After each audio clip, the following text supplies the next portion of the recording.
Hello hello. Array hello, what a surprise. என்ன ஹோட்டலுக்கு வெளில நிக்கிறீங்க? சும்மா இப்படியே. ஆமா, என்னது நான் எங்க இருந்தாலும் நீங்க வந்துடுறீங்க? அதேதான் நானும் கேக்குறேன். நான் எங்க போனாலும் நீங்களும் நிக்கிறீங்க, என்ன நிக்க வச்சிடுறீங்க? It's God coincidence. உங்க ஆபீஸ் எங்க இருக்கு? அது ஆபீஸ் இருக்கு, அது ரவுண்ட் டவுன் இருக்குல்ல. ரவுண்ட் டவுன் பக்கத்துலயா? ஆமா. இங்க இங்க அது நம்ம கம்பெனியோட போர்ட் மீட்டிங். உள்ளயா? ஆமா உள்ள. அப்ப நீங்க ஏன் வெளில நிக்கிறீங்க? நான் ஏன் நிக்கிறேன், அது சிகரெட் ஸ்மோக்கிங். இது உள்ள பிடிக்க முடியாதா? பிடிக்கலாமே. அப்புறம் அது பிரான்ஸ், டிபேட், ஜப்பான்ல இருந்து பெரிய பெரிய ஆளு வந்திருக்காங்க.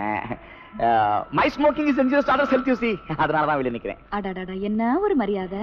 அடக்கம் அமரருள் உய்க்கும் அவையார் சொல்லிருக்காங்க. ஐயோ, அது திருவள்ளுவர் சொன்னதுங்க. அவரு சொல்லிருக்காங்களா? அவையார் சொல்லிருக்காங்க. ரெண்டு பேரும் ஒரே கருத்தை சொல்ல மாட்டாங்க. ஏன்? அது காப்பிரைட் ப்ராப்ளமா?